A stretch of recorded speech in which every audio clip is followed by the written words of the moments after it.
Hello friends, कैसे हो आप सब। आई होप आप सब बहुत अच्छे होंगे। आज हम बिहार स्टेट बोर्ड की 5वीं कक्षा की हिंदी की पाठ्य पुस्तक का 13वां पाठ पढ़ेंगे, जिसका नाम है कदम का पेड़, जो कि एक कविता है जिसे सुभद्रा कुमारी चौहान जी ने लिखा है।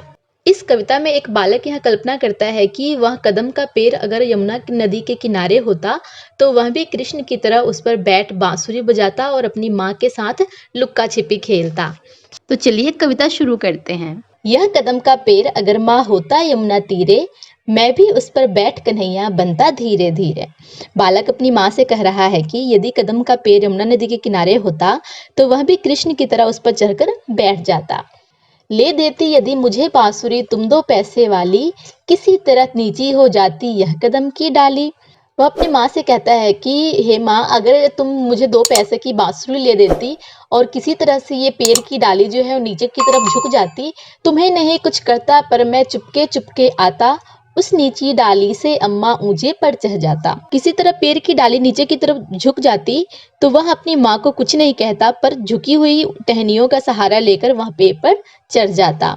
वहीं बैठ फिर बड़े मजे से मैं बांसुरी बजाता, अम्मा अम्मा कह बंसी को स्वर में तुम्हें बुलाता। फिर पेड़ पर बैठकर खुशी से मैं बांसुरी बजाता और बांसुरी की धुन में अम्मा अम्मा कह के मैं तुम्हें बुलाता। सुन मेरी बंसी को माँ तुम इतनी खुश हो जाती, मुझे देखने काम छोड़कर तुम बाहर तक आती। बालक कहता है कि माँ जब बांसुरी की धुन में अम्मा अम्मा कह के मैं तुम्हें बुलाता और मेरी आवाज़ तुम सुनती तो तुम इतना खुश हो जाती कि मुझे देखकर सारे काम छोड़कर तुम बाहर तक मुझे देखने के लिए आती।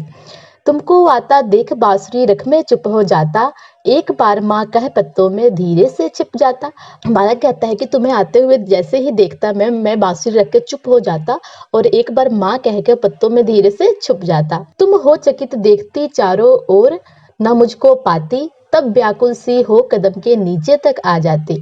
तुम चारों ओर मुझे ढूंढती और अगर मैं नहीं मिलता तो तुम व्याकुल हो जाती, चिंतित हो जाती और ढूंढते ढूंढते कदम के पेड़ के नीचे तक आ जाती। तो का मरमर स्वर सुन जब ऊपर आंख उठाती, मुझे देख ऊपर डाली पर कितना घबरा जाती। जब माँ पेड़ के नीचे आ जाती तो पत्तों का आवाज सुनकर ऊपर की ओर देखती तो मुझे ऊपर ऊंची डाली पर बैठा देख माँ घबरा जाती। गुस्सा होकर मुझे डांटती, कहती नीचे आजा, पर जब मैं ना उतरता हंसकर कहती मुन्ना राजा। माँ बहुत गुस्सा हो जाती और कहती कि नीचे आजा, पर जब मैं माँ के कहने पर भी नहीं उतरता तो मुझे मनाने के लिए हंसकर मुझे मुन्ना राजा कहती। नीचे उतरो मेरे भैया तुम्हें मिठाई दूंगी, नए खिलौने माखन मिश्री दूध मलाई दूंगी। माँ मुझे मनाने के लिए बोलती कि तुम नीचे उतरो, मैं तुम्हें मिठाई दूंगी, नए खिलौने माखन मिश्री और दूध मिलाई दूंगी। मैं हंसकर सबसे ऊपर की टहनी पर चढ़ जाता, फिर मुझे शरारत सूझता और मैं हंसकर और ऊंची वाली टहनी पर चढ़ जाता। पत्तों में छिपकर धीरे से फिर बांसुरी बजाता और मैं फिर से पत्तों के बीच में छुपकर बांसुरी बजाता। बहुत बुलाने पर भी माँ जब मैं ना उतर कर आता, तब मामा का हृदय तुम्हारा बहुत विकल हो जाता। बालक अपनी माँ से कहता है कि बहुत तुम बुलाती, बहुत बुलाने पर भी तब जब मैं नीचे नहीं उतरता तब माँ तुम्हारा हृदय बहुत विकल हो जाता, बहुत दुखी हो जाता। तुम आंचल पसार कर अम्मा वहीं पेड़ के नीचे ईश्वर से कुछ विनती करती बैठी आंखें नीचे। तब तुम आंचल पसार के वहीं आंख बंद करके ईश्वर से कुछ प्रार्थना करने लग जाती। तुम्हें ध्यान में लगी देख में धीरे धीरे आता और तुम्हारे फैले आंचल के नीचे छिप जाता। तुम जब आंख बंद करके ईश्वर से प्रार्थना करती तब मैं धीरे से पेड़ से नीचे उतर जाता और तुम्हारे आंचल के नीचे आकर छिप जाता। तुम घबराकर आंख खोलती पर माँ खुश हो जाती जब अपने मुन्ना राजा को गोदी में ही पाती। जब मैं तुम्हारे आंचल के नीचे छुप जाता तो तुम घबरा के आंख खोलती और लेकिन खुश हो जाती क्योंकि तुम्हारा मुन्ना राजा अब तुम्हारे गोदी में आ जाता। इस तरह कुछ खेला करते हम तुम धीरे धीरे, यह कदम का पेड़ अगर माँ होता यमुना तीरे। आगे बालक कहता है कि इस तरह माँ हम और तुम लुका छुपी का खेल खेलते अगर यह कदम का पेड़ यमुना नदी के किनारे होता। आगे शब्दार्थ चकित होना, हैरान होना, व्याकुल, बेचैन, स्वर, आवाज, विनती करना, प्रार्थना करना। अभ्यास के प्रश्न कविता में से। बालक कन्हैया क्यों बनना चाहता है? बालक कन्हैया क्यों बनना चाहता है? बालक कन्हैया इसलिए बनना चाहता है क्योंकि कन्हैया श्री कृष्ण यमुना किनारे कदम के पेड़ की डाली पर बैठ बंसी बजाते थे और अलग अलग तरह की लीलाएं करते थे। माँ का हृदय व्याकुल क्यों हो जाता है? माँ का हृदय व्याकुल इसलिए हो जाता है क्योंकि माँ के बहुत बुलाने पर और मनाने पर भी बालक कदम के पैर से नीचे नहीं उतरता है और उसके गिरने के भय से माँ का हृदय व्याकुल हो जाता है। माँ ईश्वर से क्यों विनती करती है? माँ ईश्वर से विनती इसलिए करती है कि उसका बेटा सकुशल पेड़ से नीचे उतर आए। बच्चे के नीचे उतारने के लिए किन किन प्रलोभनों की बात की गई है? बच्चे के नीचे उतरने के लिए माँ द्वारा मिठाई, नया खिलौना, मक्खन, मिश्री, मिलाई आदि प्रलोभनों की बात की गई है।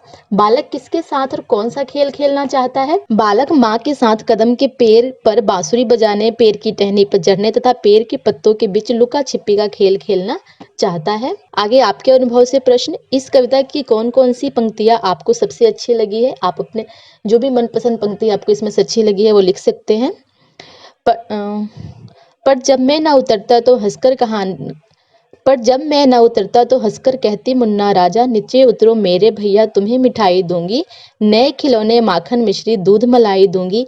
ये पंक्तियां मुझे अच्छी लगी क्योंकि इनमें खाने की अच्छी अच्छी वस्तुओं की चर्चा की गई है। अपनी माँ को खुश करने के लिए आप कौन कौन से काम करते हैं? अपनी माँ को खुश करने के लिए मैं उसका पैर दबा देती हूँ और वो जो कुछ कहती है उसके अनुसार मैं काम करती हूँ। पेड़ पर चढ़ने का अपना कोई किस्सा या अनुभव बताइए। एक बार मैं आम के पेड़ पर पके हुए आम तोड़ने के लिए चढ़ी। कुछ पके फल तोड़ने के बाद जब पेड़ के नीचे उतरने लगे तो हाथ फिसल गया और मैं धड़ाम से नीचे गिर पड़ी। काफी मुझे चोट लगी। नीचे लिखे वाक्यों को अपने अनुभव के आधार पर पूरा कीजिए। आप अपने अनुभव यहाँ पे लिखेंगे। कैसे पता चला? कविता में से उन पंक्तियों को छांट कर लिखिए जिनसे पता चलता है कि उसका बच्चा पेड़ पर बैठा है। मुझे देख ऊपर डाली पर कितना घबरा जाती, वहीं बैठकर फिर बड़े मजे से मैं बांसुरी बजाता, नीचे उतरो मेरे भैया तुम्हें मिठाई दूंगी। इन पंक्तियों से पता चलता है कि बच्चा पेड़ पर बैठा है। किसी कठिनाई में हम ईश्वर को याद करते हैं, ये इन पंक्तियों से पता चलता है। तुम आंचल पसार कर अम्मा वहीं पेड़ के नीचे ईश्वर से कुछ विनती करती बैठी आंखें नीचे। इस पंक्ति से पता चलता है कि किसी कठिनाई में हम ईश्वर को याद करते हैं। आगे शब्दों की दुनिया से प्रश्न, कल शब्द में वी जोड़ने से शब्द बनता है विकल। कल का अर्थ होता है चैन, आज के पहले का दिन, आज के बाद आने वाला दिन, मशीन। वी लगने से अर्थ बदल जाता है। विकल का अर्थ होता है बेचैन।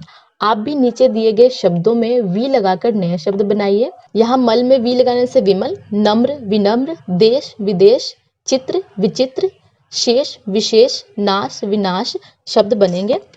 सही शब्दों से पत्र को पूरा कीजिए। यहाँ पे ननकू अपने मित्र अली को एक पत्र लिख रहा है जिसमें कई खाली स्थान छोड़े गए हैं और यहाँ पे जो शब्द दिए गए हैं इनको प्रयोग करके इस पत्र को पूरा करना है। मैं पढ़ के सुना देती हूँ। इस पत्र में मैं तुम्हें अपने घर के सामने बने बगीचे के बारे में लिख रहा हूँ।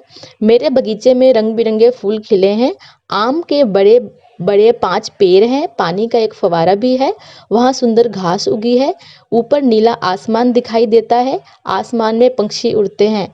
बगीचे के अंदर जाने के लिए एक बड़ा गेट है। अगली बार आओगे तो तुम्हें बगीचा दिखाऊंगा, तुम्हारा मित्र ननकू। वचन के सही रूप से खाली स्थान को भरें। वचन किसे कहते हैं? वचन के जिस शब्द से किसी वस्तु का एक या एक से ज्यादा होने का पता चले उसे वचन कहते हैं। पहला लाइन है, वह डैश में छिप गया, वह पत्तों में छिप गया। पेड़ की डैश नीचे आ गई, पेड़ की डाली नीचे आ गई। कन्हैया के पास एक डैश है, कन्हैया के पास एक बांसुरी है। चिड़िया ने डैश पर घोंसला बनाया, चिड़िया ने पेड़ पर घोंसला बनाया। हमारे बगीचे में आम के डैश की कतारें हैं, हमारे बगीचे में आम के पेड़ों की कतारें हैं।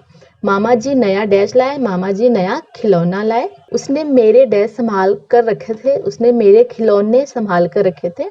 माँ की डैश भर आई, माँ की आंखें भर आई। इस कविता में अनेक क्रिया शब्द आए हैं जैसे बुलाना, देखना, चढ़ना, बजाना आदि। कविता में से कोई 5 पंक्तियां छांट कर लिखिए जिनमें क्रिया शब्द आए हैं। उनमें पंक्तियों में क्रिया शब्दों पर घेरा लगाइए। मुझे देखने काम छोड़कर तुम बाहर तक आती। आती जो है आने का काम हो रहा है, आती क्रिया है। एक बार माँ कह पत्तों में छिप जाता, छिप जाना क्रिया है। मैं ना उतर कर आता क्रिया। और मैं तुम्हारे फैले आंचल के नीचे छिप जाता, यहाँ पर छिप जाना क्रिया है। इसी तरह कुछ खेला करते, खेलने का काम यहाँ पे क्रिया है। कविता में माँ बालक को कई नामों से पुकारती है, मुन्ना, राजा, भैया। आपकी माँ आपको क्या कह के पुकारती है आप यहाँ पे लिखेंगे।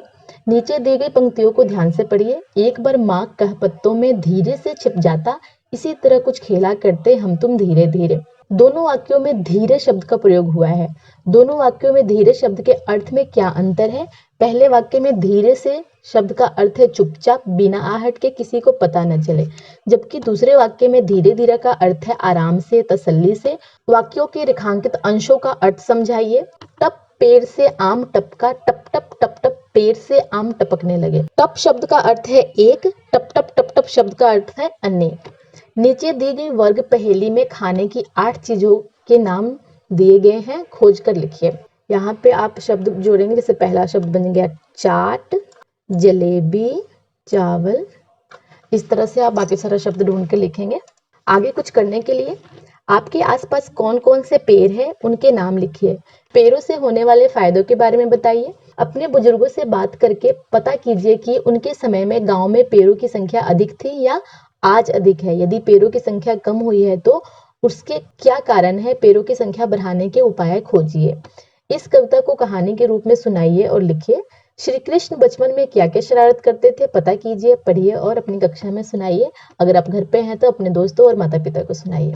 तो यह था 13वां पाठ। आई होप आपको अच्छे से समझ आ गया होगा। फिर भी कोई डाउट या सुझाव हो तो आप हमें कमेंट करके जरूर बताइएगा। साथ ही वीडियो को अपने दोस्तों से भी शेयर कीजिए। अगर आप हमारे चैनल पर नए हैं तो लाइक, सब्सक्राइब और शेयर कर दीजिए। साथ ही बेल आइकन को प्रेस कर दीजिए ताकि आपको हमारे हर नए वीडियो का नोटिफिकेशन मिलता रहे। इस लेसन का सोल्यूशन का स्क्रीनशॉट आपको वीडियो के एंड में मिल जाएगा। इसी के साथ मैं विदा लेती हूँ। बाय बाय, शब्बा खैर, अपना ध्यान रखिएगा। धन्यवाद।